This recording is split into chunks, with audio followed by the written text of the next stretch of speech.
Hello, everyone, and welcome to the Standing Committee, Fisheries and Oceans. We have on the docket today, of course, we have Supplementary Estimate C, pursuant to Standing Order 81.5, and we also will be discussing the main estimates as well.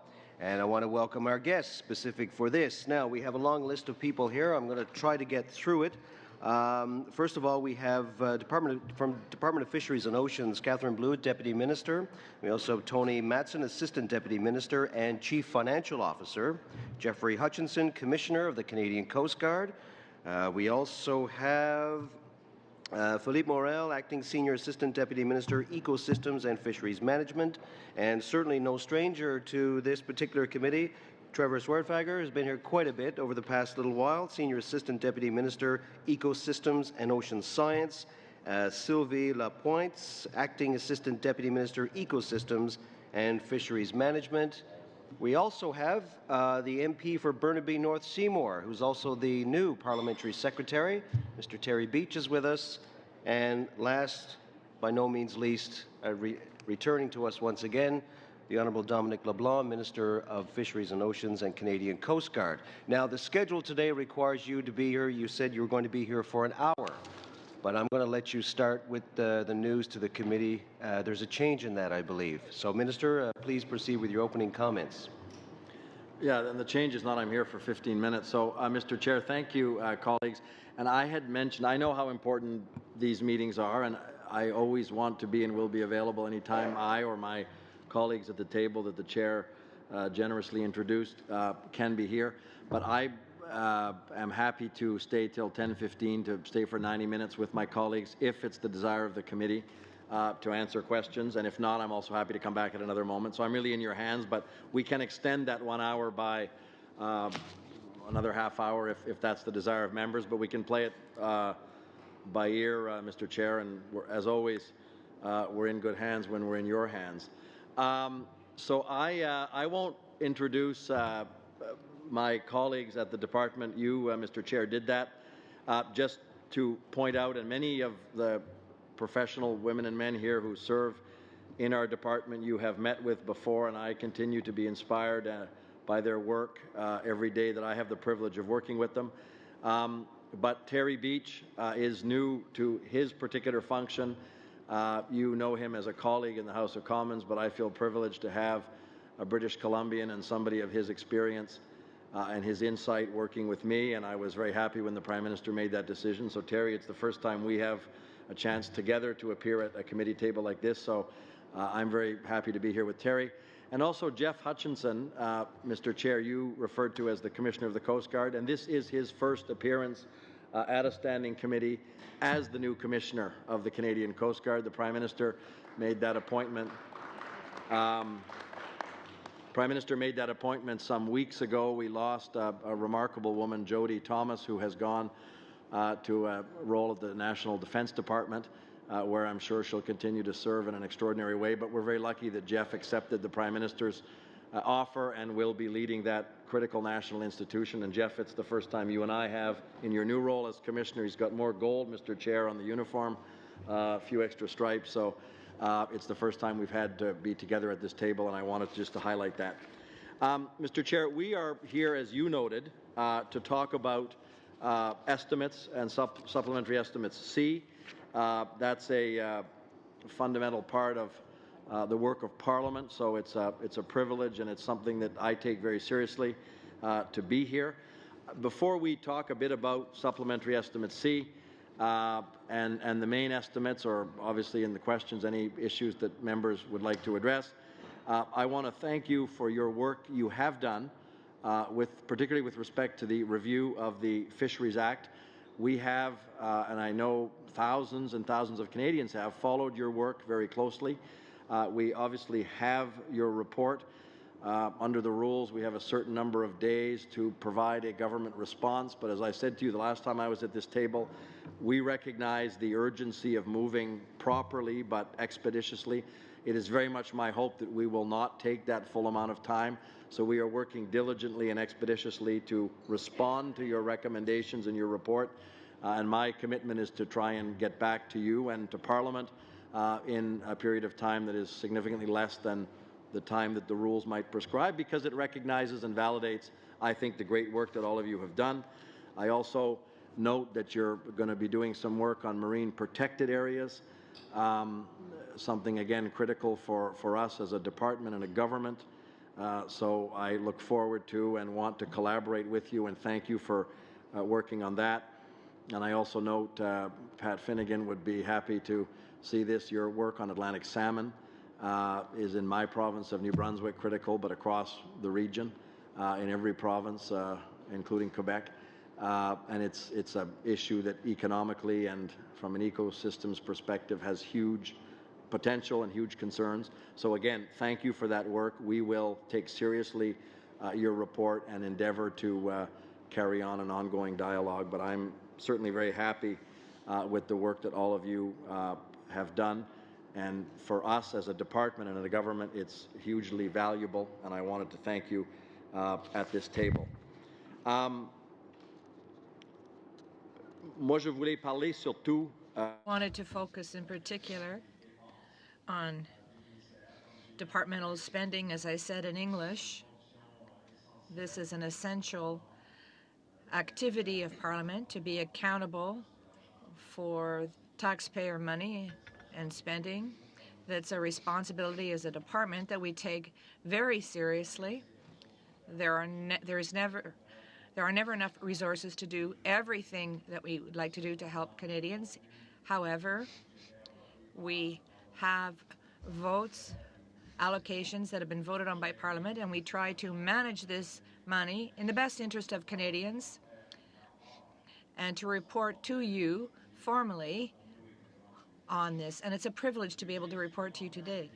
The Supplementary Estimate C contains some very significant amounts of money, which will enable us to deal with fields of concern. Notably, we have $17.7 million to address the threat of pollutants from the Catherine Spirit near Montreal, and to undertake vessel life extension and refit work on, for example, the CCGS Hudson, the offshore oceanographic and hydrographic survey vessel.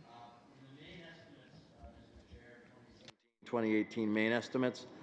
A total of $2.2 billion is proposed. The main estimates total approximately $40.1 million less than last fiscal year. They reflect new funding announced in Budget 2016, such as the investment in ocean and freshwater research in Canada. The slight reduction is due mainly to the conclusion of funding for temporary programs and planned funding variances for ongoing programs. And obviously, if people want specific details on any of these, we're happy to provide them, and the Chief Financial Officer and my colleagues in the department would do so. As members of the committee know, our government has made a historic investment in aquatic sciences. I talked about this at this table last time we were here. It was in this very room, actually. The largest investment in over a generation, and Trevor and his colleagues at the senior level of the department have been doing a fantastic job at building what I hope will be world-class scientific capacity from the investment that Parliament gave us in aquatic sciences. As an example, Mr. Chair, of the tremendous value we place on science, the $197 million allocation of last year's budget over 5 years, we hope and believe can rebuild the ocean and freshwater science capacity of the department. It will strengthen evidence-based decision-making and also establish Canada's scientific leadership on a global stage. Nous sommes bien avancés dans l'embauche de 135.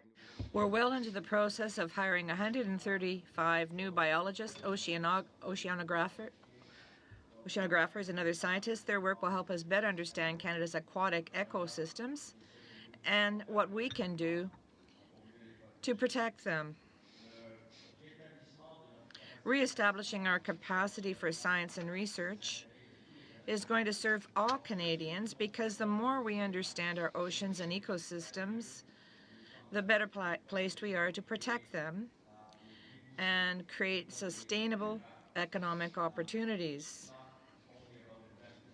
And scientific capacity for the pure research in and of itself, which has a lot of merit. It's also about, as you know, as members of Parliament, better than anyone, about making the right decisions in managing public resources for the economic and social future of the country, because so many of the communities that we represent at this table depend on the successful ecosystem management of these resources for, frankly, their successful economic future as well. So we recognize the link there. Colleagues will also know the Prime Minister announced in November. I was doing an announcement on the opposite end, Mr. Chair, in your province of Newfoundland and Labrador. You were there with us that evening. What we believe is also a very significant investment in ocean protections, $1.5 billion to create a world-leading marine safety system. Transport Canada, the Canadian Coast Guard, Fisheries and Oceans will obviously benefit from this investment, but the main beneficiaries, we hope, will be Canadians, the environment, and also the Canadian economy. We think there'll be far-reaching benefits to this investment. The Coast Guard is an institution that Canadians care deeply about. It needs to be strengthened. It needs to be rebuilt. The women and men who serve in the Coast Guard do so in remarkable circumstances with great courage and dedication, and I think collectively we owe it to them to give them the most modern, well-equipped, forward-looking institution that we can collectively build for and with them, and we think that this investment will be a key part of that. Obviously, Mr. Chair, and I can see your look, I will conclude here because I want to have a chance for us to exchange and have a dialogue after the Chief Financial Officer gives some very precise comments briefly. Indigenous reconciliation for us is also a key priority. Prime Minister said it, my colleagues, other ministers have said it, colleagues in Parliament in every corner of the House of Commons have talked about this, as well as in the Senate. We are really trying to up our game as a department and as a government in terms of how we build a day-to-day, hour-by-hour relationship with Indigenous peoples. Our department is very much at the front line of managing the one aspect of the federal relationship with Indigenous peoples on all three coasts. But this needs to be nourished and strengthened and renewed, and we think that these increased investments, including the Ocean Protections Plan, which will allow the Canadian Coast Guard, for example, to better partner with Indigenous coastal communities. And I look to my colleagues from British Columbia who see this reality in a way that I'm beginning to learn about. They are often the first responders, these Indigenous coastal communities. In British Columbia being the best example, a rugged, remote coastline. I had the privilege of meeting with representatives of the Heiltsuk Nation, for example, who responded to the completely unacceptable circumstance that happened near Bella Bella with the tugboat and the spill of diesel fuel. The best way we can serve Canadians and protect marine ecosystems is to better partner with many of these communities, and I hope and believe that this investment, and a good portion of it, will go a significant way to doing exactly that. So, Mr. Chair, by way of conclusion, our department is an economic department for the Government of Canada. We make decisions, hopefully in partnership with the fishing industry, with other Canadians, with Indigenous peoples, to encourage and improve economic growth for Canada. We're also an environmental department with huge responsibilities as stewards of Canada's oceans to better manage marine ecosystems and to also provide the services and the remarkable work that the Canadian Coast Guard can offer Canadians and our partners globally. So those are three areas, Mr. Chair, that we think about and worry about every hour of every day. that we have the privilege of holding these jobs, and I speak for the people at this end of the table. And it'll be a privilege for us to answer your questions and continue to work with all of you as we make an effort to contribute to something that Canadians care deeply about. So with that, Mr. Chair, si vous êtes d'accord, on va demander An agreement. We will ask our Chief Financial Officer to make a few brief remarks. Tony, do you want to? Thank you, Minister LeBlanc, Mr. Chair. Hello and bonjour to you, committee members. Mon nom est Tony Matson. My name is Tony Manson. I'm the GFO of Department of Fisheries and Oceans and Canadian Coast Guard. We have the pleasure of being here this morning to provide an overview of the Supplementary Budget C for 2017 and the main estimates for 2017-2018. Go through any questions the committee members may have. For the 2016-17 Supplementary Estimate C, we are seeking Parliament's approval for a total of $17.7 million. This would bring our approved voted authorities to date to $2.624 billion, as $2.607 billion has previously been approved by Parliament through the main estimates, Supplementary Estimates A, Supplementary Estimates B, and transfers from central votes for our carry forward from last year. This funding summary is presented on page 2-22 of the Supplementary Estimate C publication, ou à la page 250 pour la version française. 250 for the French version. $2 million in operating expenditures, $7.9 million in capital expenditures, and $2.6 million in grants and contributions. As highlighted by our Minister, the majority of our new funding requirements will be spent by the Canadian Coast Guard to address the threat of pollutants from the Catherine Spirit and for vessel life extension and refit work for the Canadian Coast Guard Hudson. These items are also presented on page 2-22 of the publication. DFO is requesting $10.7 million to proceed with the removal of the derelict cargo vessel Catherine Spirit. This is a controlled on-site dismantlement to completely remove the vessel from Lac St. Louis. The department is requesting $7.3 million to extend the life of the Hudson to ensure the service gap is managed until the completion of the new offshore oceanographic science vessel, ensuring that programs continue to be delivered. The remaining items listed on pages 2-22 and 2-23 of the Supplementary Estimates publication, ou aux pages 250 et 251. 250, 251 in the French version. This includes accessing revenues received from polluters for cleanup costs, seeking internal vote transfers to properly align existing reference levels, and transfers to other departments, such as Shared Services Canada, which has been tasked to modernize our network connectivity. DFO is a geographically dispersed department where network performance has a direct impact on productivity and mission-critical applications. I would like to fast forward to 2017-18. The Honourable Minister Bryson tabled the 2017-18 main estimates on Thursday, February 23rd, on behalf of all organizations. The mains include all of those items for which DFO has received previous approval or changes to funding profiles for multi-year initiatives where relevant.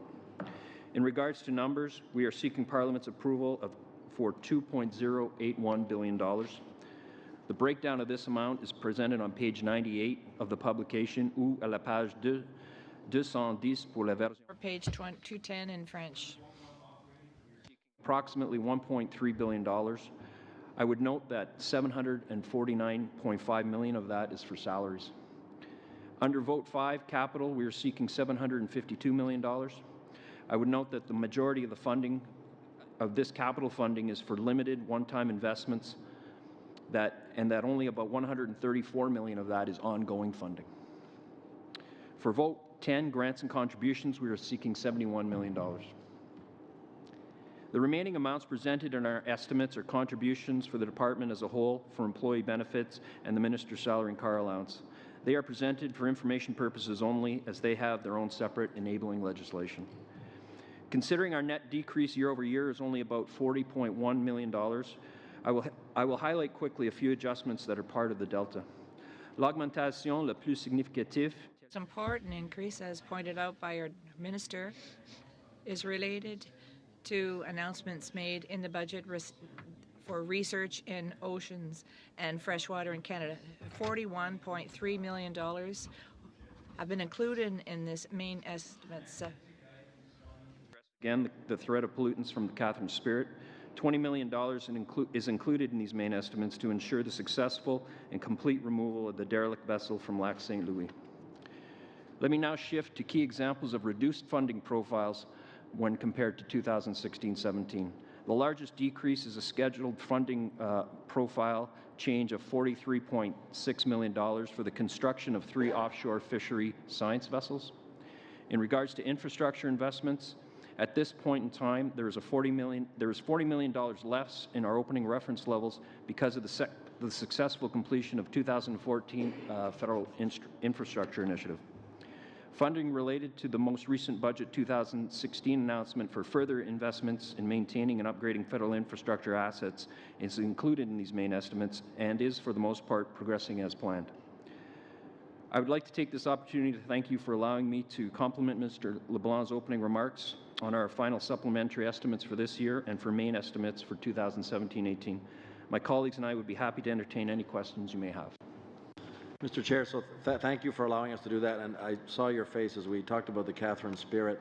I could sense in your heart that you were wondering about the Manolis L. And do not panic. Do not pull the fire alarm. We recognize the importance, and I see Bernadette and others.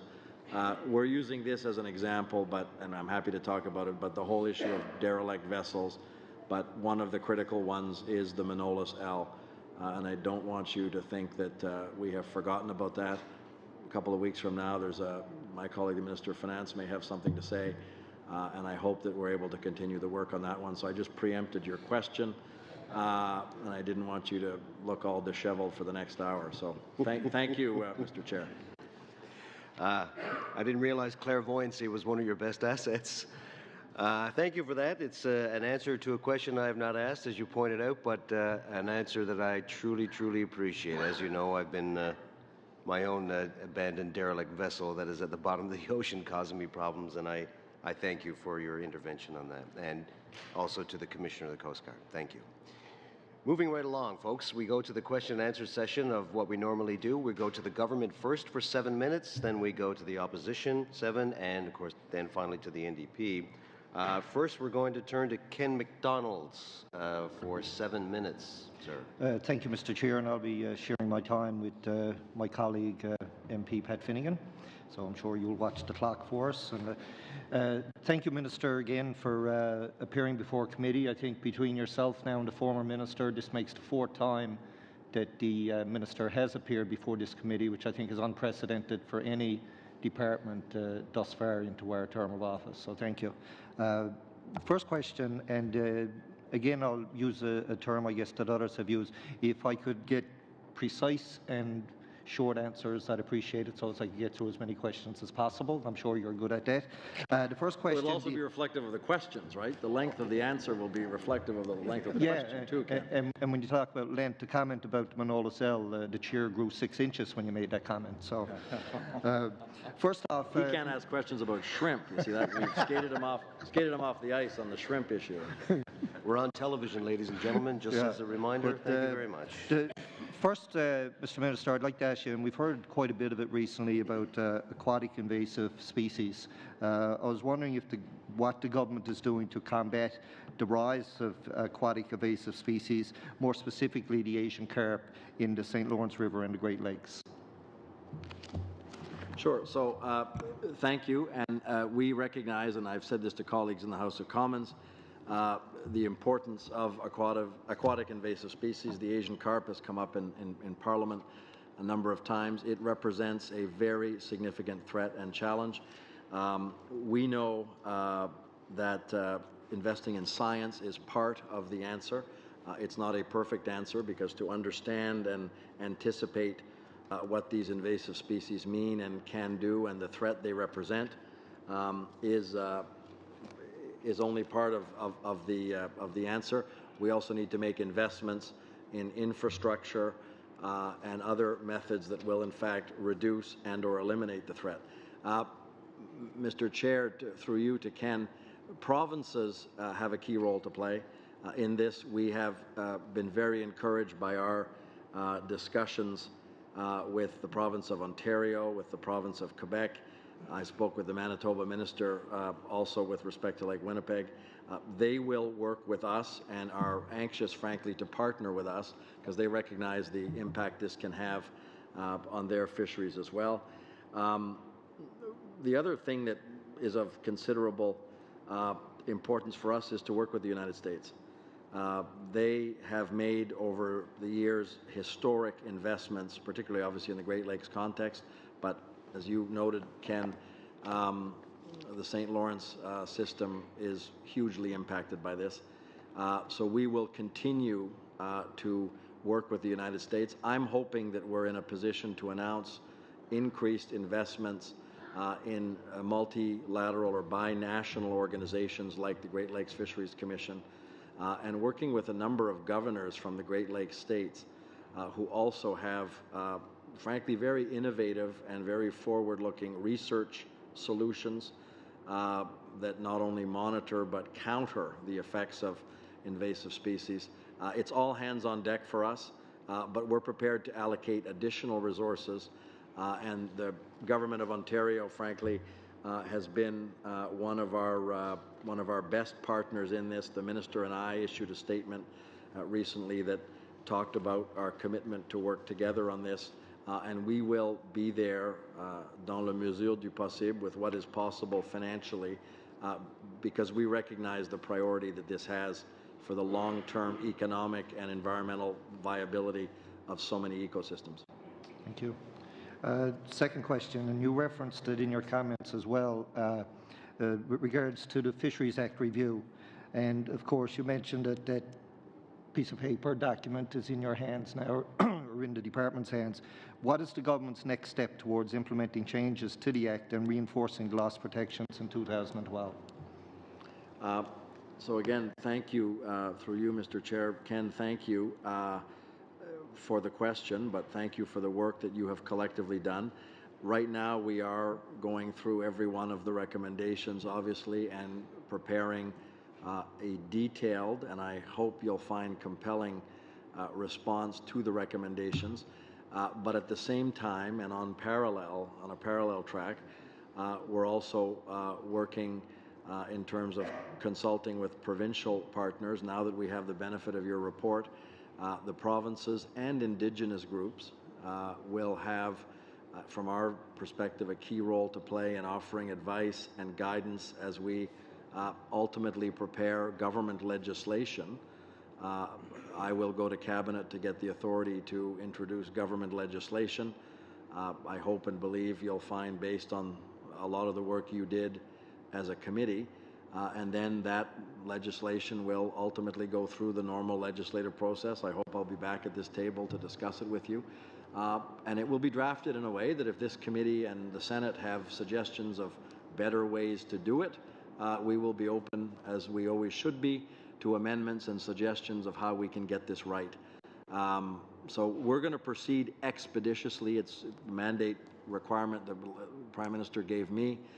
It's also important to note that this review of the Fisheries Act is also part of our broader government agenda, for example, reviewing the Canadian Environmental Assessment Act, the Navigable Waters Protection Act.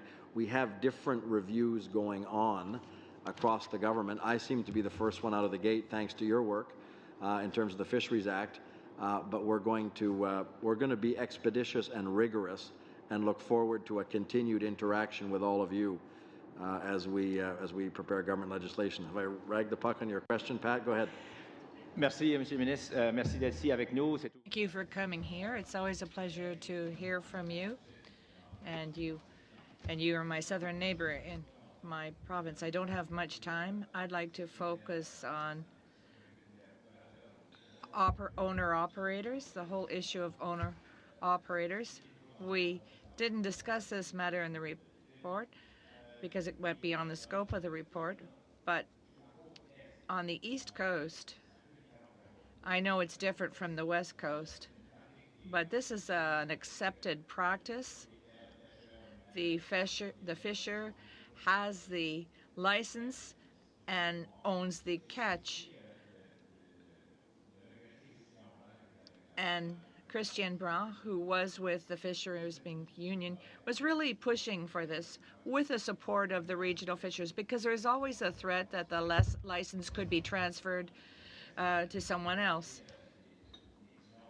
Have you received any complaints about this, which would prompt you to come forward with some legislation? And if not, I would suggest we call it the Christian Brun Act. Thank you, Mr. Chair. Thank you for your question, Pat. I share, as my colleagues do, your concerns, and I understand your concern about the death of Christian Brun. It was tragic. Melanie Sullenberg, the Independent Fisheries Association, I will be talking with her later on, and we'll be talking about the matter. Speaking English. Of the expression of support on the East Coast and from some people on the West Coast, but I recognize the different culture and the different management regimes that exist there. It's not the same context at all. I have thought for a long time, and I have shared this with my colleagues, the Deputy Minister and our other colleagues here at the table, we need to strengthen our own application of this policy. So whether it's PIF-CAF or other instruments where we as a government, as a department, say this is a sacred management principle for the fishery on the East Coast, we all have in our constituencies, certainly on the East Coast, anecdotal examples of where we looked the other way, or we weren't as rigorous as we could or should have been in enforcing a policy which is foundational to the management of the inshore and midshore fisheries on Canada's East Coast. I will be working with my colleagues in the department and ultimately with my colleagues in the cabinet to see if and how we could strengthen our government's ability to enforce that policy. There are different ways to do it, Pat. You can legislate it. You can do it by regulatory instrument. All of those are certainly under active consideration, and I will come back and talk to you once we have arrived at sharper decisions. But this is something that I will move on. I will move on it aggressively, and I will be thoughtful and rigorous in raising our game in enforcing this policy, but in making it enduring as well, and protecting it perhaps from different winds of the future. Thank you. As the committee has probably noticed, I was rather generous in my time there. It's no reflection on you, Minister. What can I say? We were all enwrapped by what you were saying. So therefore, I will be, since we have question from the Conservatives and then the NDP, I will be equally as generous in these next two questions. That being said, not to cut into your time, Mr. Doherty, but I want to start, Mr. Doherty, by saying congratulations on the passage of your private member's bill last night, C-211, post-traumatic stress disorder. It's not very often that these are successful, but you certainly were last evening, so congratulations on behalf of the entire committee. Thank you, now Mr. 7 Chair. minutes is yours. And you know what? Yesterday was a shining example of what we can do when we put aside partisan squabbles and get to work working for the greater good.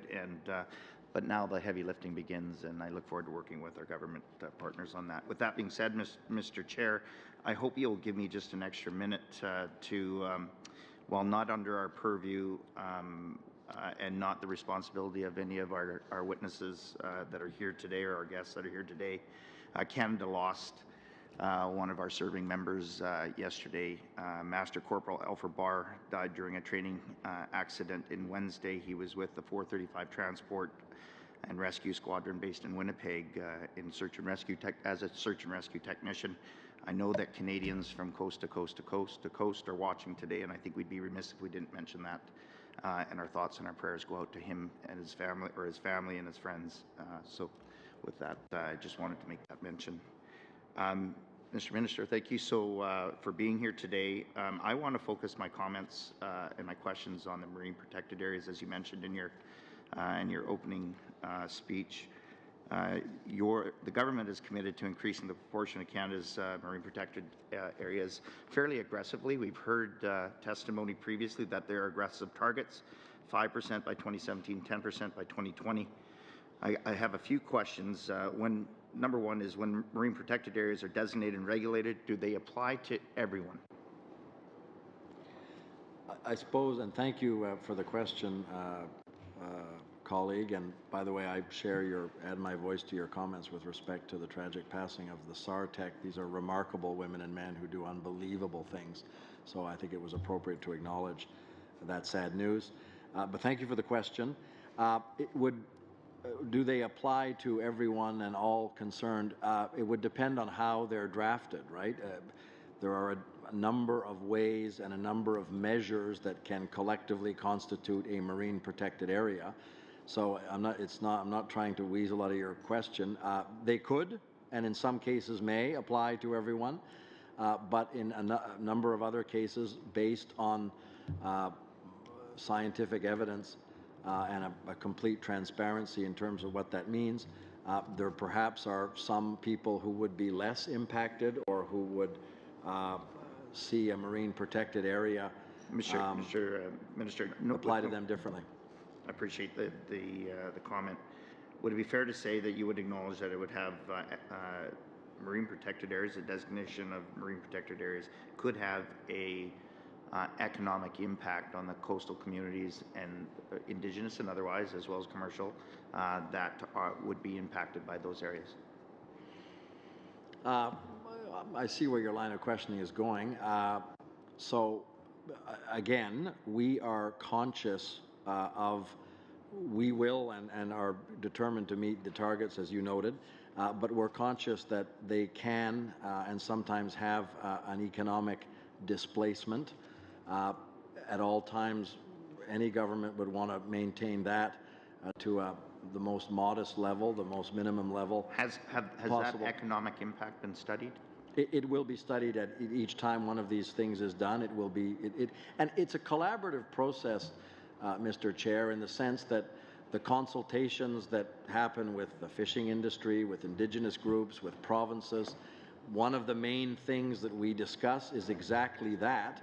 But I would also offer the hypothesis that if we don't do this for Canada and for the world, if we don't do it properly, there will be a long-term economic impact too if we mismanage species and marine ecosystems. So we see the successful implementation of these marine protected areas as a very important economic policy as well. So with your very aggressive, and again, I'll also harken back to our Conservative government was in favor of increasing our MPA targets, but also wanted to do a measured approach and not so much a very aggressive as what you've set out. My question would be, we wanted to make sure that those economic impacts were studied prior to announcing anything. I guess my question is, your 5% target by 2017, is the plan in place today on how you're going to achieve that, and have the funds been allocated to mitigate any negative economic impacts, and in what, and if so, in which budget? So, yes, we have a plan to meet those targets, obviously, and we're on track and believe we will even hopefully exceed the target for 2017 and work towards 2020. Have you announced that plan? I'm sorry? Have you announced that plan? No, because it's part of an ongoing conversation we're having on every coast with partners, Indigenous groups, provincial governments, provinces. I'm seeing the Premier of Nova Scotia this evening. He'll want to talk about one that we're working on with him. So we can't announce the plan until we have the elements nailed down. With respect to your question, though, Mr. Chair, Todd, through you, Mr. Chair, have we allocated the funds around the economic impact? Fisheries and Oceans Canada will not and cannot allocate individual funds to anticipate what may be claimed as a particular economic impact. One of the struggles that we need to reflect on, we are conscious of economic impacts. These will be done in a way that minimize those. We will endeavor to offer other economic opportunities where there is a displacement. But to achieve this, people have a responsibility to, and it's not reflective of anybody sitting at this table, but with respect to one particular case in British Columbia, I saw maybe it was our first exposure to fake news, I saw some people offering an economic impact analysis that was totally and completely disconnected from the evidence we had and that our partners had. So part of arriving at a consensus that Canadians want us to achieve with respect to these is to be as responsible as we can. As I say, it's not I'm not speaking to anybody at this table today in this room, but we need to be careful not to imagine or exaggerate what are the economic disruptions, because we are working all the time on those issues and try with our partners to agree on a very precise set of facts. Can I, Mr. Chair, the Deputy would like to add something very briefly. Catherine? They'll turn off. Oh, pardon. Thank you so much, Mr. Chair. Just to augment a little bit, the Minister's quite right. There is a very active plan on engaged, as you might imagine. I just wanted to let you know, earlier this week, I actually had a call with all of my provincial and territorial Deputy Minister colleagues, so all provinces and territories, and walked through the plan and approach, and we're actually actively sharing the material because it is an ongoing dialogue. The consultations are going on. One thing that, if I may, just to tilt it a little bit, if it's okay, away from the strictly economic focus, I mean, this is a science-based approach, right? We're looking at the identification of these areas from a science context. We are very carefully looking at, though, the implications of that science, and I've actually been fairly direct with industry. We completely understand the predictability and certainty that industry needs. And again, I talked to my provincial and territorial colleagues about our role in helping the conversation with industry so they understand where we're going. We want to be transparent. I appreciate that, and I really appreciate you entering into the conversation. The challenge that we have is to reach your target. One would have to, and you never get, you get into trouble when you assume, but you would, it doesn't take, it's fairly straightforward to assume or to see that the north coast of the Pacific is going to be one of the areas that will probably be the hardest hit, or the Pacific coast is going to be the hardest hit in British Columbia, but also in the north. And those are areas that would be, you know, there's shipping, there is coastal communities that depend on fisheries for their livelihoods, and that's the concern that we have, is that has that study been considered? And disproportionately so, British Columbia and Northern Canada are going to be the ones that are going to be facing the hardest part. So, and thank you, Mr. Chair, and Todd, we may characterize, I may characterize it differently. You may see it as hardest hit, I may see it as greatest benefit. Because we really do believe that there is huge economic and environmental benefit to doing this properly, and obviously our intention is to do it properly. And again, and if colleagues, as you begin, and I know I noted at my opening comments, you're going to be doing work on this particular issue, so I would hope and believe that we could have senior officials that can go coast by coast and provide you the kind of insight that we're developing with our partners, just to remove that confusion. I just wanted to add to that, though. Would the minister today then commit to allow the committee to start and commence the study of MPAs prior to making any further announcements in MPAs on the West Coast or in Northern British Columbia? Allow us to do that study, because you have to admit that doing a study with the announcements with the government going and going ahead with your MPA program, our study would be redundant. So would I permit the committee? I wouldn't have used those words, Todd. We don't. We certainly wouldn't. The government doesn't permit the committee to do anything. We look forward to your work and would work with you in any way we can. So I don't propose to determine or permit or deny permission to any work you're going to do. I will meet the targets that we committed to Canadians in an election campaign very solemnly that we would achieve those targets. We won a historic number of seats, including in your province, and won every seat in Atlantic Canada. So there should be no ambiguity as to our desire to meet the targets that we've set. but there should also be equally no confusion around our commitment to work openly and transparently with provincial governments, Indigenous groups, this committee. But I can't say that we're not going to proceed to do the work we were elected to do because a committee is or isn't doing a piece of work. We will benefit from your work, and I would be happy to collaborate with you as you do it. Thank you, Minister. I'm going to go to Mr. Donnelly for a 7-minute plus intervention. Thank you, Mr. Chair. And Minister, thank you and your Parliamentary Secretary and your department officials for being here today. I appreciate you coming to the committee to answer our questions. I want to first talk about salmon disease. And earlier this week, I had an opportunity to ask you how you were planning to protect wild salmon now that the deadly disease HSMI has been confirmed in salmon farms, in BC salmon farms.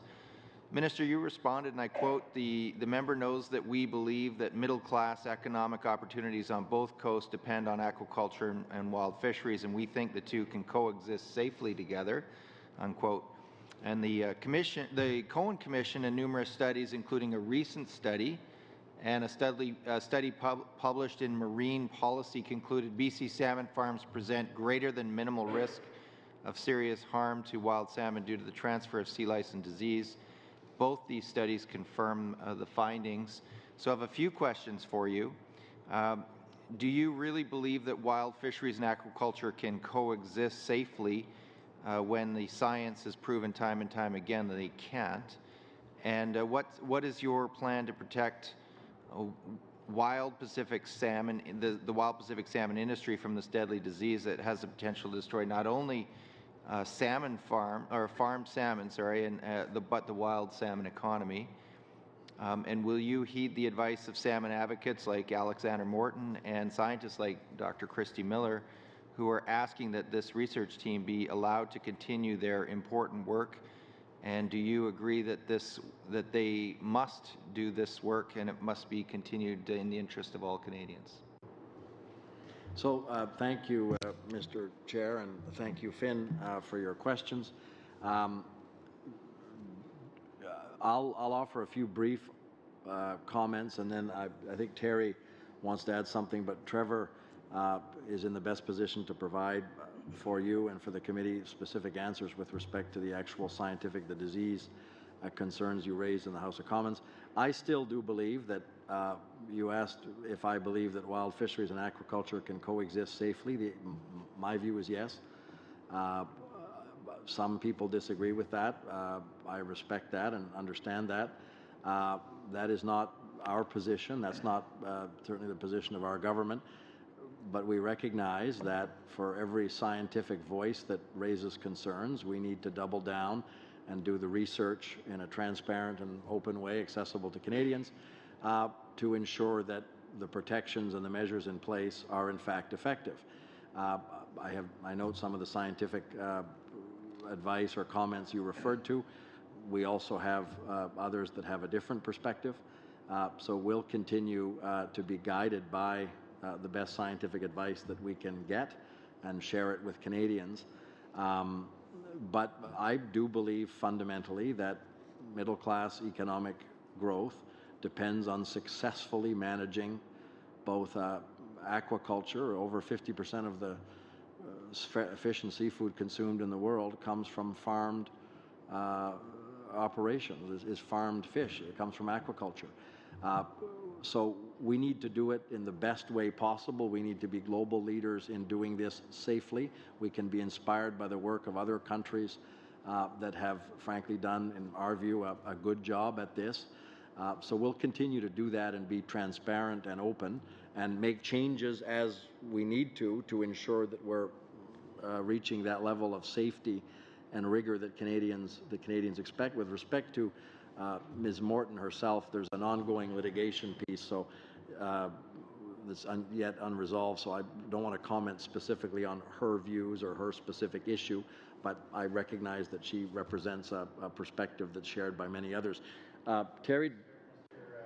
Minister, if I could just add, I think, appreciate your answer, and I'd like to have a few questions, and I'd like to go to you if I could. And just in terms I of... just want to, I did not answer your specific question with respect. I don't want on the record to have a Well, specific... you did say it could coexist safely, and that's my point. But then you went on to talk about a specific disease concern you have with Pacific salmon, and I just wanted Trevor at least which to is be able to... associated with almost every jurisdiction around the world that does salmon farming. They've shown, including the world leader, Norway, which is moving to closed containment. I think you've answered the question. Well, no, actually, I don't think I answered it at all. I was offering Trevor up to provide a very concise answer and a specific answer to that question, if I may, Mr. Chair. We did not answer that at all. So I'm proposing that Trevor do so quickly. I'd be happy to do so. A couple of things, I guess. First, we have a comprehensive risk assessment underway in British Columbia to look at these very issues. It's in its infancy. It is continuing. The new resources that we have through Budget 2016 are to augment and expand the disease risk assessment work that's underway now. Second point is that the level of unanimity in the science community around these issues is, at least in our view, quite low. There's a great deal of debate as to how and when disease arises, how it transmits, and specifically with HSMI, there is quite a bit of controversy and debate in the scientific community about its origin, its passage from farm to wild or vice versa, and the extent to which it is implicating the industry. The third point I would make is with respect to the global situation. The strains we have found in British Columbia of HSMI are genetically different from those in Norway and other European waters, so we are very, very confident that the two disease situations are quite different, and we do not have an emphatic conclusion about the future transmission and or impact of HSMI in British Columbia. We have not detected it anywhere else in Canada. Well, thank you for that, and I hope the department is correct about their assumption on that for the sake of both industries, the wild and farm salmon. Minister, through the chair, what funding has been specifically committed to implementing the Cohen inquiry recommendations? Again, the committee, last time I was here, told you about the discussion I had with Justice Cohen, which I thought was inspiring. I talked about the event that I had, or the occasion in Vancouver, to talk about what specific Cohen Commission recommendations our government had already responded to, and what our plan was to ensure that we continue to do that.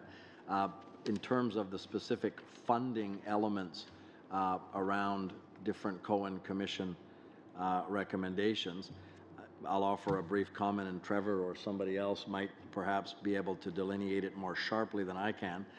One of the things that I mentioned in my opening remarks was a significant and historic investment in marine science is a key part of being able to respond to the rather thoughtful elements that Justice Cohen raised. We recognized that the department did not have the necessary capacity to do the full scientific analysis that Canadians expected of us, recognizing the iconic nature of those salmon species on your coast, Finn. That was part of our answer, and part of Justice Cohen's report is found in the ongoing and weekly work that the Pacific region and others are doing in our department. But Trevor, do you want to add on a specific funding element piece? Just a little bit, Minister. For us, we don't tag our various program activities specifically related to a particular Cohen Commission recommendation. So many of the programs, indeed, the vast majority of them in British Columbia, touch on multiple elements of the Cohen Commission, so it's difficult for us to say action number XYZ, dollar ABC, tagged to Cohen, and therefore the total is. So you won't easily find from us a specific, here's the investment in Cohen implementation per se, but rather it's across the suite of our programming with some obvious exceptions. But for the most part, the PAN-DFO program in DFO, Pacific region, and indeed at headquarters contributes to various elements of Cohen. Thank you. And the Pacific Salmon Foundation is calling for a modest adjustment to the cost of the recreational fisheries conservation stamp from $6 to $10. The additional funds will respond to additional demand for the Pacific salmon conservation, restoration, enhancement, and science through the Pacific Salmon Foundation's Community Salmon Program, consistent with a long-standing contribution agreement with Fisheries and Oceans Canada.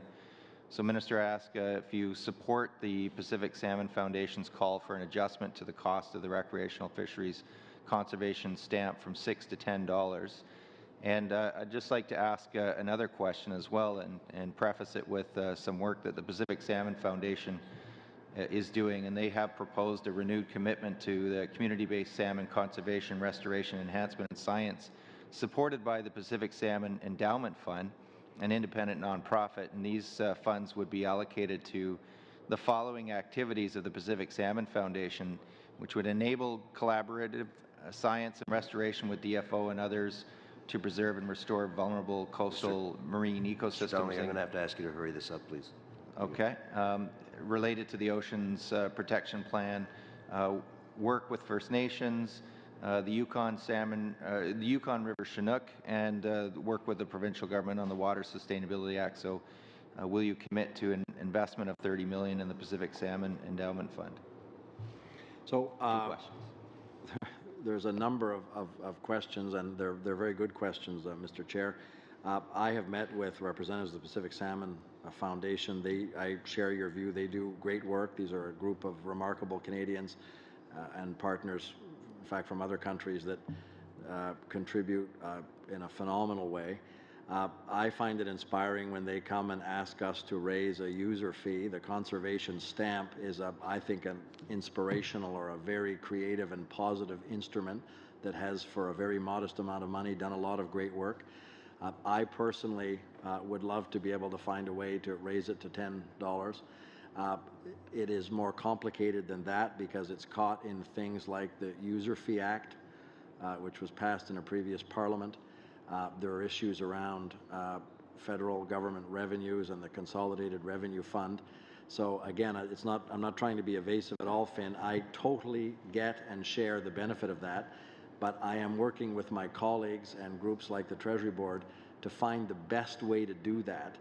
It's not a simple yes or no. If it was, the simple answer would have been yes, but I hope that we can quickly get to that place where the answer is yes, but it'll be a convoluted process, but we'll get to quickly, I think, an area that we all can. Mr. Chair, I see your lights on. I'm leaving on the table a pile of questions that Finn had, so I'm in your hands how you want me to do this. Well, unfortunately, due to the standing orders, you're just going to have to leave them there for now and perhaps work it in at some point later on. I've been rather generous thus far on the first round of questioning. You have to leave here in about 30 minutes, so I'm going to say to my colleagues, we're going to have to be a little bit more strict on the timing. Ms. Jordan, over to you now for 7 minutes. Okay. Thank you, Mr. Chair, and I will be sharing my time with Mr. Finnegan as well. I have one question and one comment. So, first of all, Minister, officials, thank you very much for appearing today. Particularly happy to see the Catherine Spirit and the Manolis, rather interestingly, worked in there. As you know, I have an interest and passion in what's going to happen with abandoned and derelict vessels. I did see that there is actually, it's been included in the Oceans Protection Plan. So can you tell me how much funding will be allocated for addressing the issues of abandoned and derelict vessels, when it's going to be rolled out, and when we can get rid of the Farley Mowat?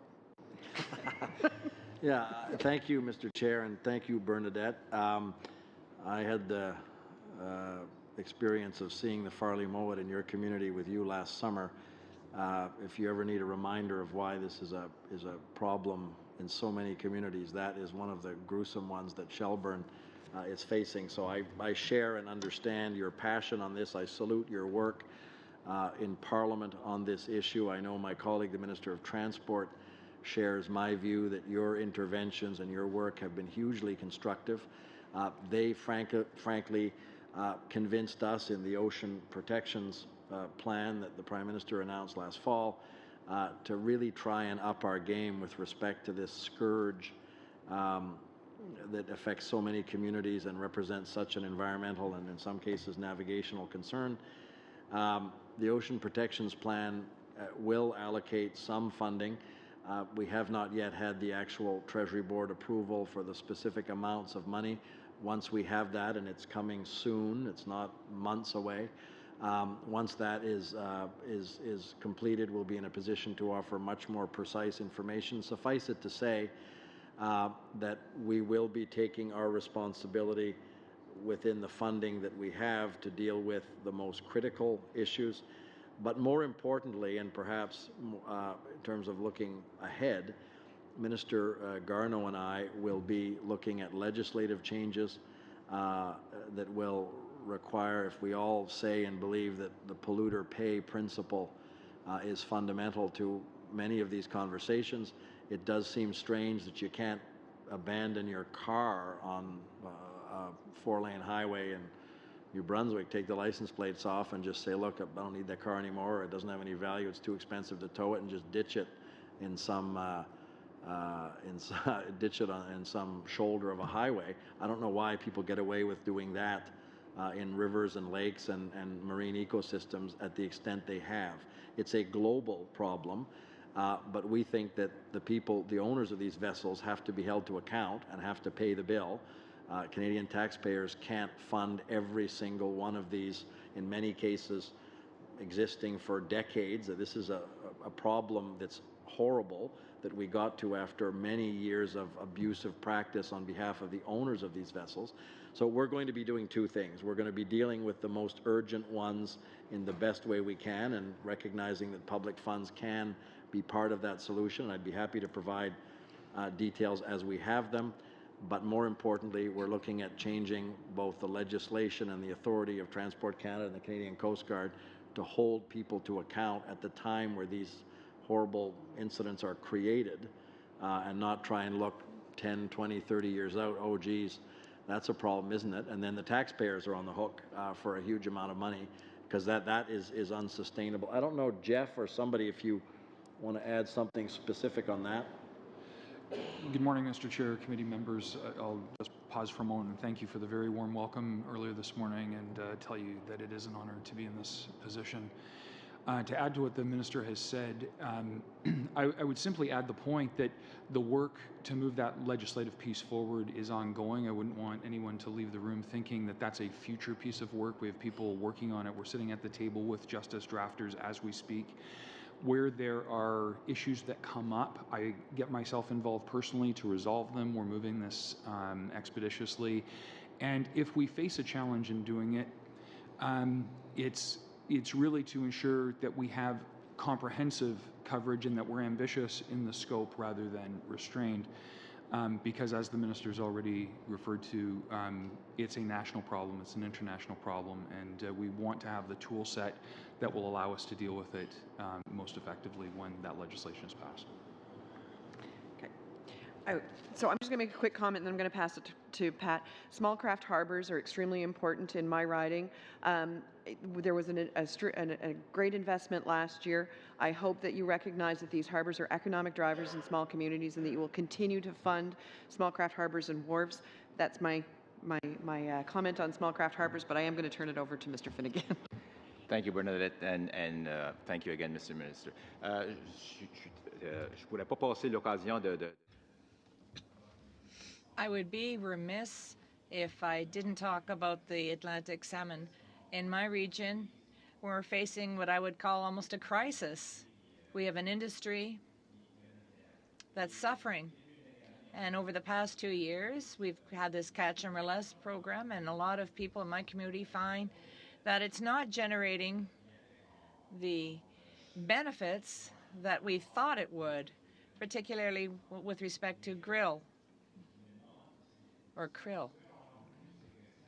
If we put more effort to enforce laws, to ensure that, and I know you have a management plan, you're working closely with the First Nations on this, could you speak to this issue? What is your future vision for Atlantic salmon?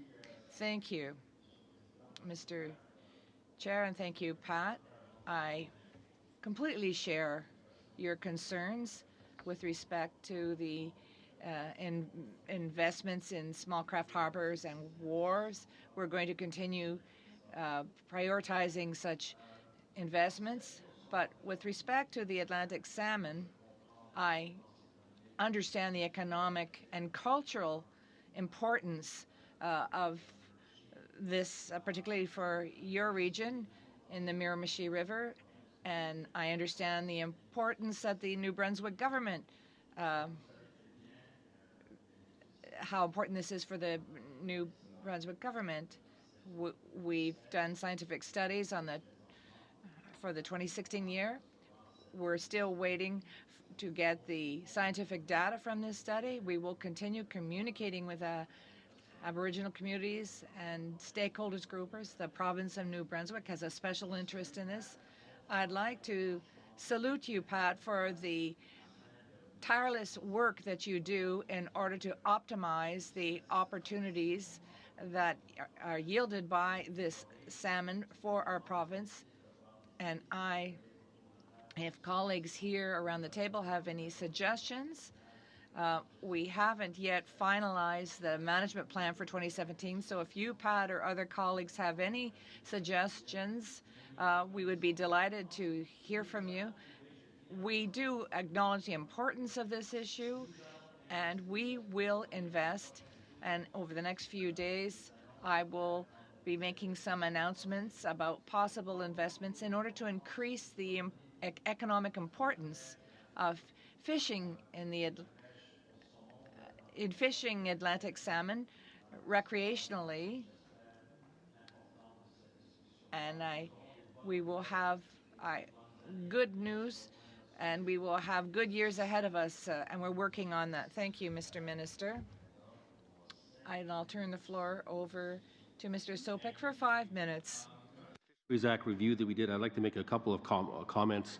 Manitoba Hydro was one of our witnesses, and they are proponents in projects all the time and deal with the Act on a regular basis. And they were very clear in their testimony when they said evidence for loss protections is not apparent. So a proponent who dealt with the Act, the old Act and the new Act, was very clear that they were still rigorously required to protect fish habitat. As well, the 2009 report of the Commissioner of Environment and Sustainable Development, who looked at the work that DFO did in habitat protection under the old Fisheries Act, concluded that DFO could not demonstrate that it adequately protected fish habitat and, by extension, the fisheries.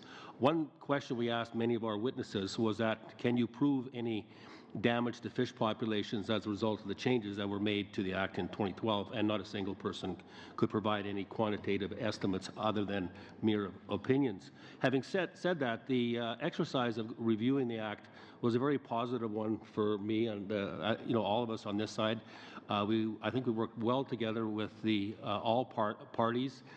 We had very intense discussions, and I think we came up with a report that you will find quite useful. One of the areas that the committee, and I'm not expecting you to make any comments on the recommendation because I know it's under review, but I want to emphasize one area that the committee was fairly strong about was the protection for farmers, agriculturalists, and rural municipalities, because I don't have to tell you, Minister, what it was like under the old Act, the so-called fish cops descending on prairie communities and looking at drainage ditches and so on. So we would hope that your department and you will take those recommendations on dealing with the rural municipalities and farm communities extremely seriously, and I'm sure you will. One of our recommendations, we also made recommendations 15, was that there be a widely representative advisory board set up to advise DFO on the implementation of the Fisheries Act. There is a precedent for this, Minister, as you know, under the Species at Risk Act. There is an advisory board. In fact, the individuals that are on that Species at Risk Act advisory board would be ideal for an advisory board under the new Fisheries Act. I'd like to ask a question, though, about the research science program. One of the recommendations we made in the Atlantic Salmon Report, which was a unanimous report, one that all of us are very proud of, was that a number of these new scientists be assigned solely to the management and conservation of Atlantic salmon. Would that be a possibility? We declined to put a number down, but we would like to see a sufficient cadre of scientists dedicated full-time to the Atlantic salmon resource. Would that be a possibility? So thank you, Mr. Chair, and thank you, Mr. Sopak. You asked a number of questions. You went from the Fisheries Act to salmon science. I hear your, so let me try and cover it briefly. And with respect to the salmon science, Trevor or others might add some precision. So I hear what you're saying, and we've had this conversation at this table before, and I think you and I have, in many cases, more of a common understanding than perhaps people would imagine. We don't see restoring lost protections in the Fisheries Act as the best instrument to cancel country and western music shows. There may be other reasons to cancel country and western music festivals, but the Fisheries Act isn't the best one. So, and we've all heard the horror stories, but again, some of it may be fake news, some may not be. It doesn't really matter in the sense that we, other than it reminds us to be conscious that small rural communities, farming communities, including some that I represent in my own riding, will not want to see what is a legitimate exercise that we committed to Canadians in the election. Again, we made a precise commitment in the campaign that we would restore these lost protections. So we will do that with your help and with the help of Parliament, obviously, but in no way is it intended to traumatize people who are conducting otherwise responsible and sustainable agriculture or rural community development. But we do believe, and this is where we may differ, the changes made some time ago had a negative impact or an unfortunate impact. I don't want to characterize it because it'll then engage a conversation between us. One of the reasons we think it was hard to get quantitative analysis is because there had been a significant reduction in scientific assets. So we think that the conversation around what is in fact the impact will be a lot better if we have transparent, open, and robust, globally credible scientific evidence. And that's a perfect bridge to your specific question around Atlantic salmon. I share your view that that has to be a priority. Good. And I salute the work your committee did on that. It's critically important for a number of communities. And you did ask a specific question about a specific dedicated science asset. You also recognize that we won't respond at a committee on estimates to a report that we will be thoroughly and properly responding to in the parliamentary process. But Trevor may want to add a specific comment on the scientific. You've answered my question. You're open to the idea of dedicated science. Again, I want to be careful. Dedicated. If we have, there may be a leading global expert on this particular issue working at a facility in my own province in New Brunswick, the Huntsman Marine Science Center in St. Andrews, New Brunswick. But that person may also have an expertise that could be valuable in looking at an aquaculture a project or something. I wouldn't want that person to have 5 minutes of idle time because he or she was solely allowed to focus on Atlantic salmon. They may have a remarkable piece of insight into Atlantic halibut. That's a fair comment. Thank you, Mr. Sobek. I have to end it right there. I'm going to be more strict. Now, of course, Mr. Hardy, 5 minutes, please. Thank you, Mr. Chair, and welcome to everybody. It's nice to see the West Coast representative and your new parliamentary secretary. The West Coast, actually, there's good stories to tell about the Ocean Protection Plan. The more we unbundle it, the more people seem to agree that it's going in the right direction. As well, we can't forget the impact of reopening the Kitts Coast Guard base. Training those community-based first responders is a huge value to the West Coast, and I think that has to be recognized. I wanted to get back and give you, Mr. Minister, an opportunity to finish the answer that you had started briefly to Mr. Donnelly's question, and then I wanted to talk about MCTS for a minute as well. But to the issue of aquaculture, I think one of the reasons why these questions keep coming up, to me anyway, is what I consider the troubling lack of transparency from that industry. They do not work well with their critics, the advocates. They hide information, it seems, but the immediate issue of the HSMI disease, although Mr. Swertfagger gave some information on it, did you want to complete your thought on that first? Well, so Mr. Chair, thank you, and thank you, Ken, also for the question. I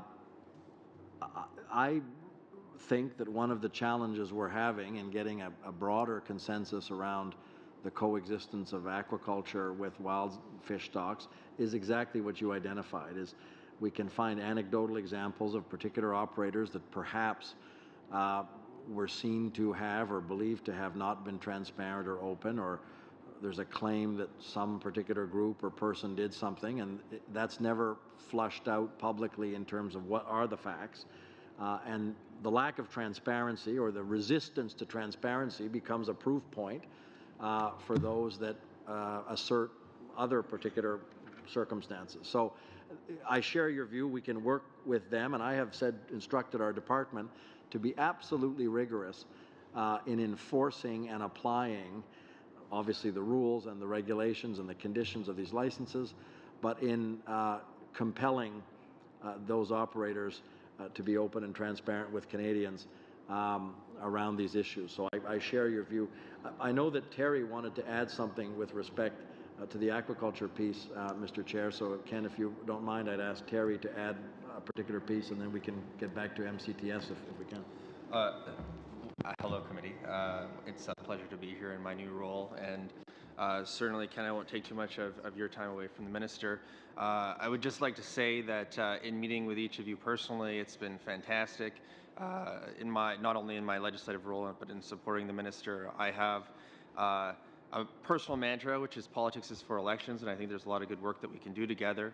And certainly, the Prime Minister and the minister as well has stated that one of the value points of me being able to be in this role is to provide a West Coast perspective. So, I share a border with, through you, Mr. Chair, Finn, and we have similar constituencies and similar concerns. And so I'm taking my role very seriously. In BC, it is obvious that this is a key issue that has lots of concerns, a lot of concerned parties. And already last week I visited the biology station where Dr. Miller works. I visited with representatives from the Wild Salmon Forever Foundation, and in fact, I'm going back this week to visit a fish farm and to see it on the ground, and I'll be reporting all of this back to the minister. So I'm glad to bring this West Coast perspective, and certainly from our work in Pacific Caucus, you know that Pacific Caucus is engaged in this as well. Thank you, Terry. Now, MCTS, 490 outages between August and November. There's discussions that one day MCTS could actually be like an air traffic control for marine traffic. With that number of outages and the difficulties with the third-party supplier responsible for about half of those outages, how are we doing? Because you know that we were not entirely happy with the decision to close Comox, and I'm just wondering how satisfied you are with the state of that operation. So, thank you, Mr. Chair. And Ken, I share your view that the importance Canadians and the safety of Canadians and visitors to our waters have around marine communications and the role of the Coast Guard, which is critical. So, not for 1 minute do I underestimate or fail to recognize the reliance that people have on these infrastructures, and again, the importance of ensuring that the investments allow for redundancy systems, that we have the latest technology that's accessible to people in a way that they can use safely with the appropriate backup system in the event of outages. The Ocean Protections Plan and the money that the Coast Guard will receive will allow us to, I think, up our game in a significant way and reassure people that those redundancies exist and that the modern technologies that can offer world-class, best coverage will exist. But Jeff, the Commissioner of the Coast Guard, may provide some precise answers. And again, Mr. Chair, with any of these questions, if colleagues would like us to provide more and specific detailed written answers, we would be happy to come back on specific points with written precision if that's the desire of members at any time, not only at the committee but at any other moment. Jeff, do you want to add something? I would, thank you. Within that number, as you know, you see the fact that MCTS isn't a system, but a system of systems. And how satisfied I am as the Commissioner with the progress we're making depends a little bit on a breakdown within that larger number. And I'll give you an example of what I'm talking about.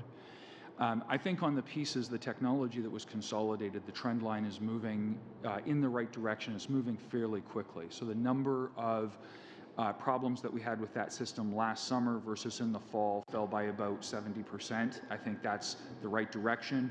And the folks I'm talking to through the management structure are telling me that we continue to deal with those problems. They're raised, they're put to the committee, the right escalation, the right resolution is being brought to bear. That said, MCTS is supported by a series of towers and also by other information systems.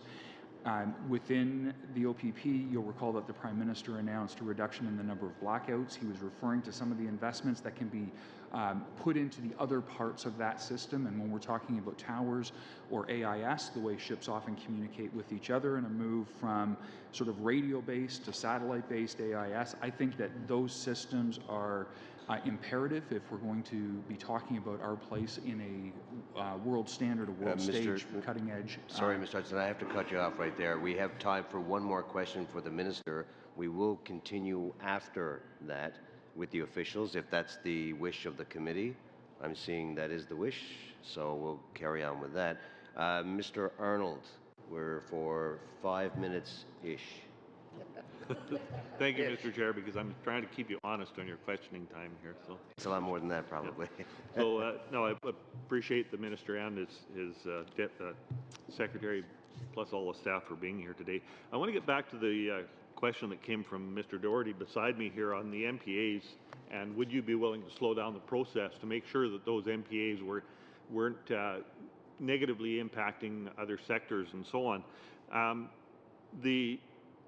I was at a meeting myself and witnessed it myself when senior staff within your department stated that they're actually scrambling to try and meet these targets. Now, your Prime Minister has stated on other issues that he's simply not going to do something to check off another box on an election promise list if it's not right for Canadians. So would you consider slowing down this process to make sure that these MPAs are put in place in a responsible manner instead of just simply trying to meet a targeted number? So, Mr. Chair, thank you, and Mel, thank you for the question. I might disagree with your characterization of scrambling. I haven't seen in my discussions with my officials people scrambling. I've seen them working effectively and diligently. That was a statement from one of your senior staff at an event that I was at. They were scrambling to meet the MPA target. Yeah, and that may have been that person's view. I don't think it's the view of the people, certainly in the senior leadership of the department, and if that particular person is forced to scramble, then we'll make sure that he or she has the resources needed so that the scrambling can finish, can conclude. I'm trying to be as elegant as possible with respect to your very precise question. Am I prepared to slow down the process? Were your words, Mel? The very direct answer is no, because I don't believe that we can't achieve these targets responsibly and in partnership with provincial governments and Indigenous groups and the fishing industry.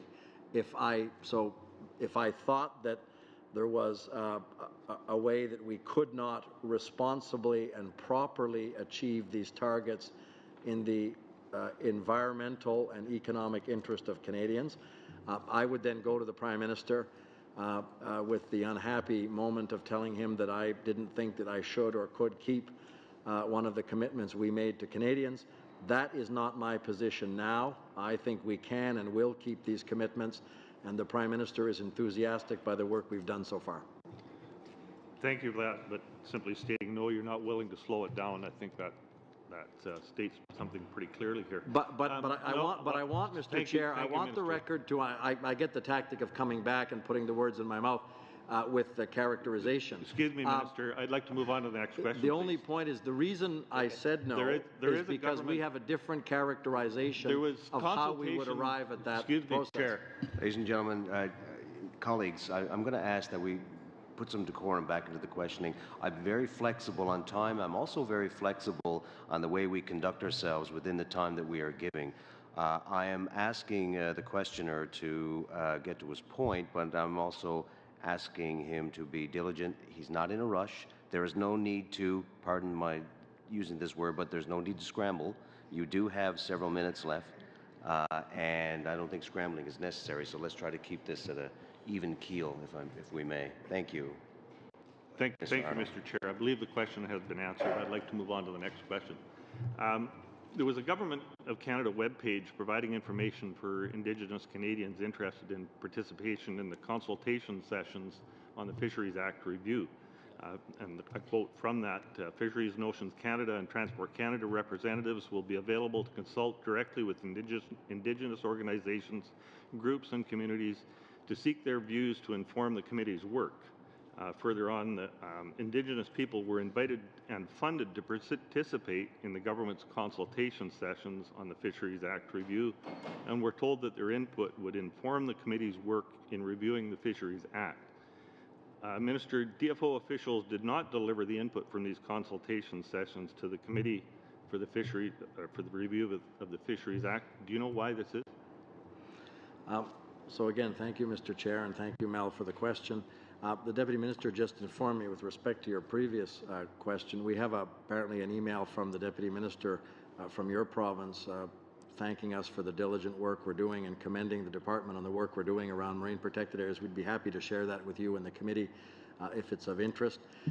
With respect to the consultations around the Fisheries Act, we recognize the importance of a nation-to-nation relationship with Indigenous people based on the recognition of rights. That's something that our government is working on, we think, in an unprecedented way, and that requires us, frankly, to consult and to understand the opinion of Indigenous peoples. My question was, why was the information not provided to the committee as it was indicated it would be to the groups?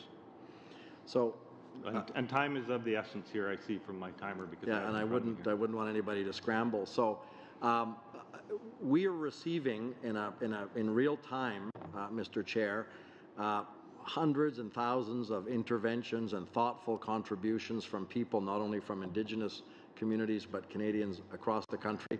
I have offered to share as we compile and as we receive this information. This information was to be provided to the committee for their review. We have finished our review and provided the report. The timeline is up. Why did the committee not receive the information that was indicated would be?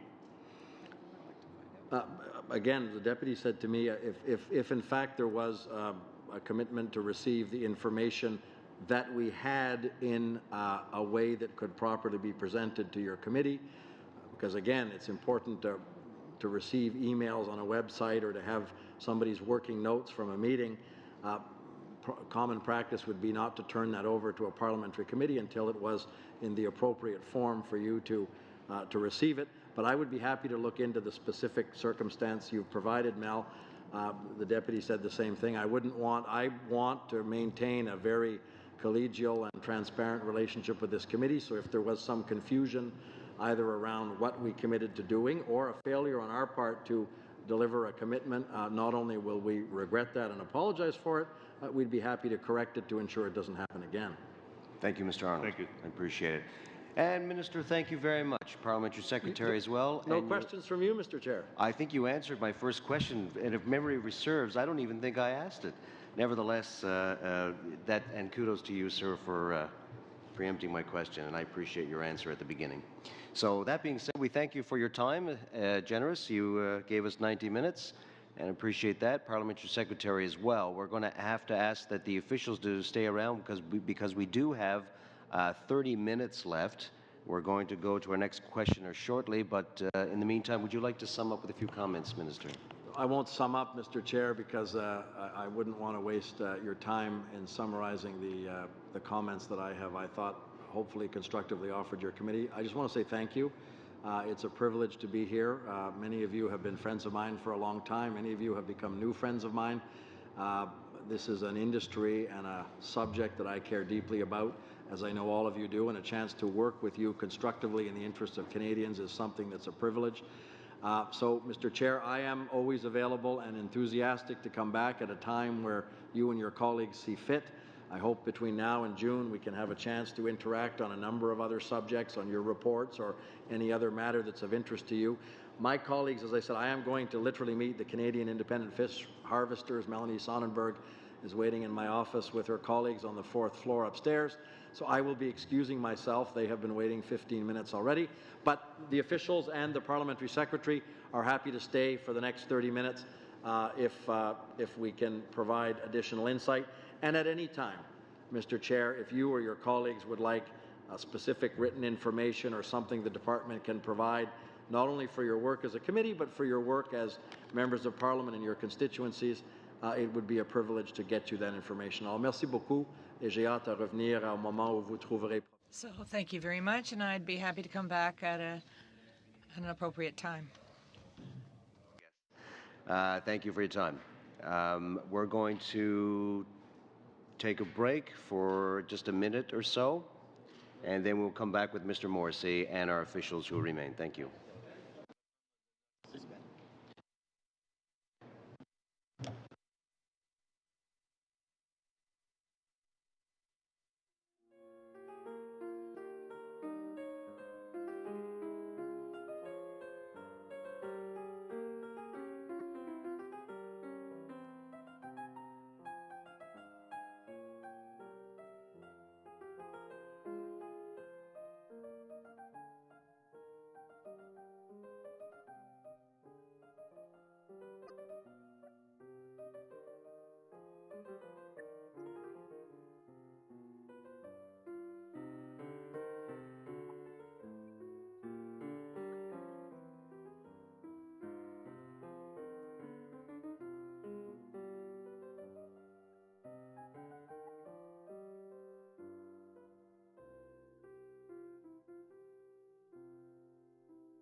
Okay, I'd like to ask all our participants to please come back. My apologies, Mr. Beach. I thought you were departing as well. Looks like you're still here.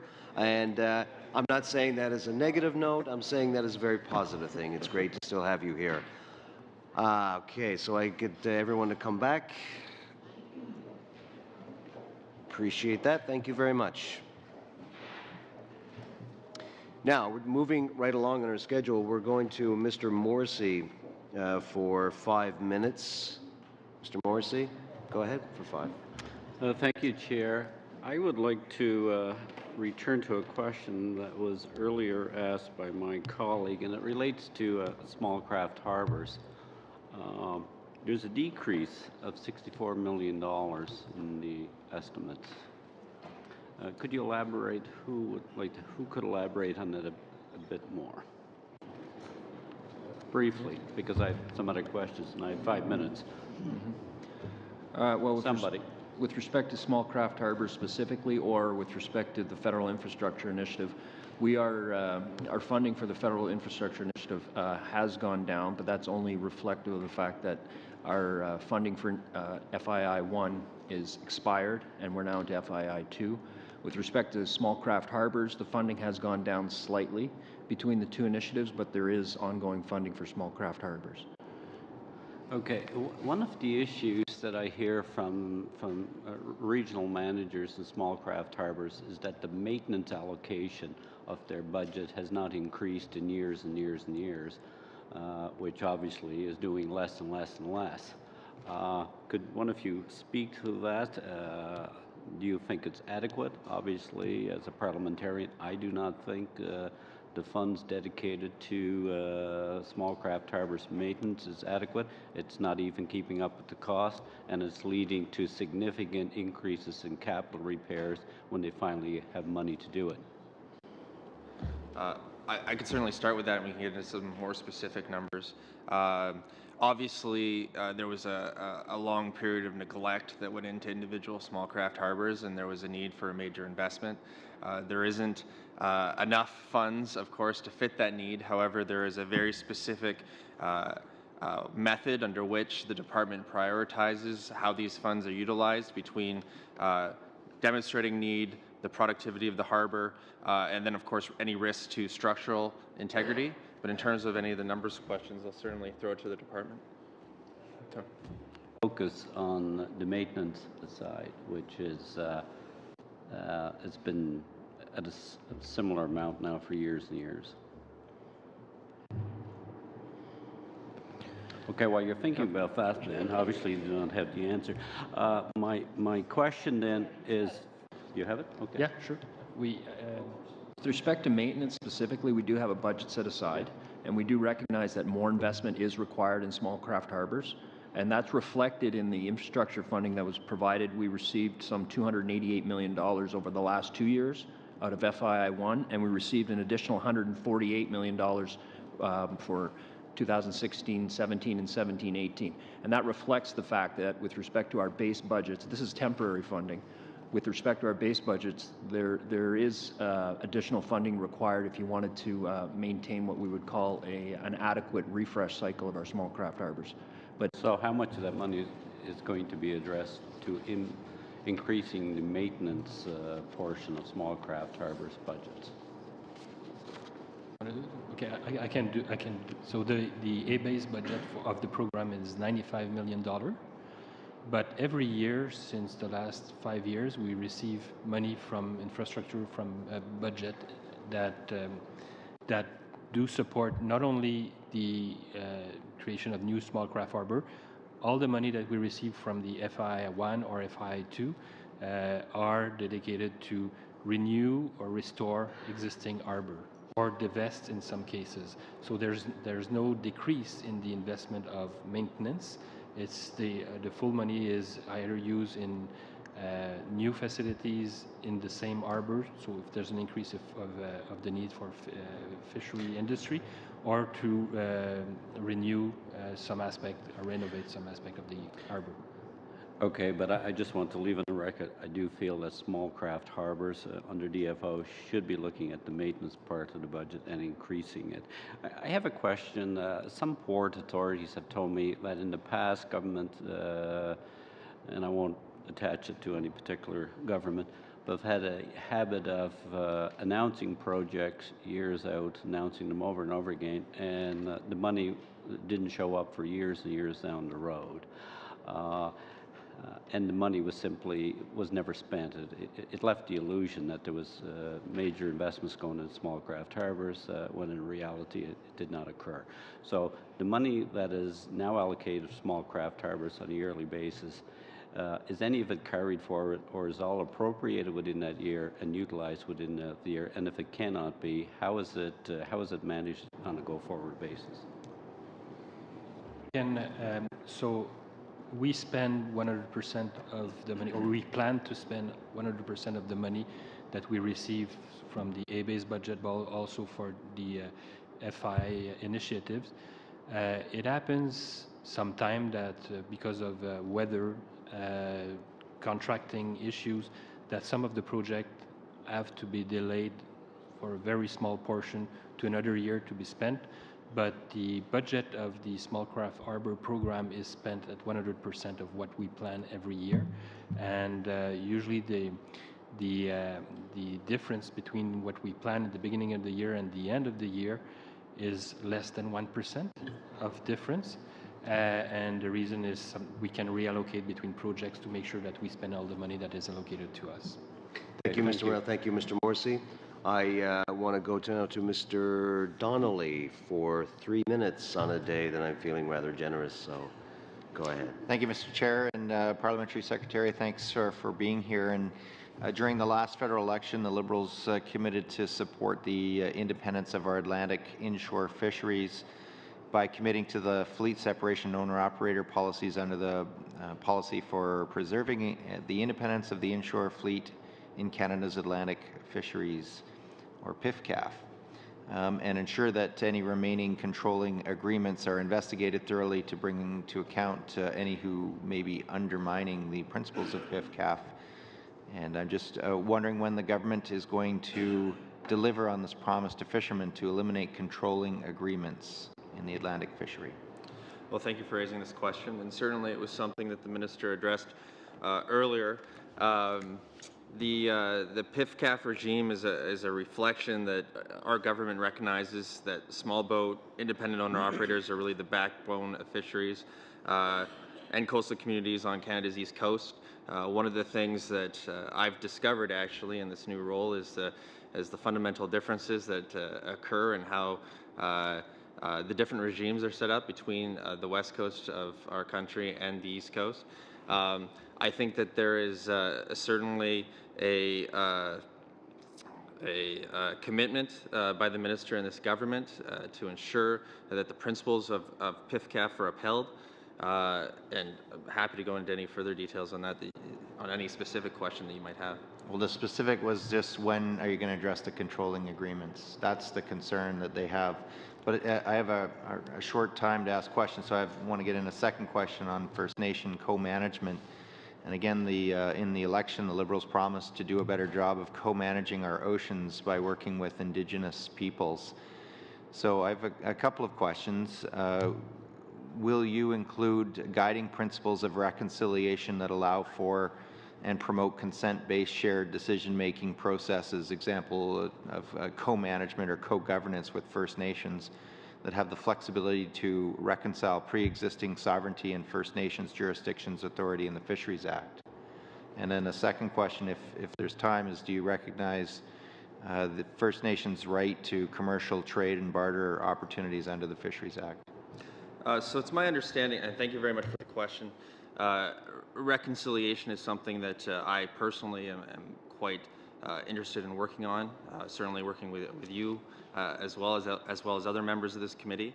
I believe, and I'll stand to be corrected, that this government has invested about $50 million in co-management since November of 2015. We've seen the recent announcement with Pensima on the West Coast, the minister made just a number of weeks ago. And of course, we're working with similar agreements with Indigenous communities right across from coast to coast to coast, including the Inuit and Nunavut. So it's something that we're committed to. Something that I've also learned in this new role, in my short 4.5 weeks that I've been here, is how central fish are to Indigenous communities, and the fact that any reconciliation conversation will have to involve the minister, and the fact that the Prime Minister put a new committee together to deal with aspects of that conversation, I think show our government's commitment to moving forward on that file. Quick question? Very quick one, go ahead. Just on PICFI, the Pacific Integrated Commercial Fisheries Initiative is generating good jobs in communities, and obviously we need them while they're fostering environmental and economic sustainability. First Nations are looking for long-term renewal and expansion of the program. And obviously our caucus, the NDP caucus, has been calling for the renewal and expansion. Is this something that you're considering, and will this be in a new or an announcement of this important initiative? Well, you know just as well as I do, Mr. Donnelly, that I'm waiting for the budget just as you are. However, I can say that I share your sentiments that the program has been fairly successful in making sure that Indigenous communities not only have access, but have the equipment to exercise their access. And I think that the minister is looking at ways that we could potentially grow the success of this program, but I don't have any details with me today. Okay. Thank you, Mr. Donnelly. Appreciate it. And thank you to everybody. That concludes this part of this meeting as far as the witnesses are concerned. Again, I'd like to thank the department officials for being here, Ms. Blewett, Mr. Morel, Mr. Swerdfager, Parliamentary Secretary Mr. Beach, Mr. Hutchinson. I say Mr., but I know there's a rank in there. Commissioner, I should call you. My apologies. Commissioner Hutchinson, Mr. Madsen, and Madame Lapointe. Thank you so very much for being here, all of you. And in absentia, I say thank you to the minister as well. Now, before everybody leaves, of course, we have to do the business of why we're here, which, of course, will be the estimates. We're going to start with supplementary estimates C from 2016-2017. So, shall vote number 1C carry? Agreed? Agreed. All in favor. Shall vote number 5C carry? Agreed? Any divisions? No? Seeing none. Shall I report the votes on the supplementary estimate C back to the House? Agreed. No dissension. That takes care of supplementary estimate C. Now we move on to the main estimates for 2017-2018. Shall vote number 1 carry?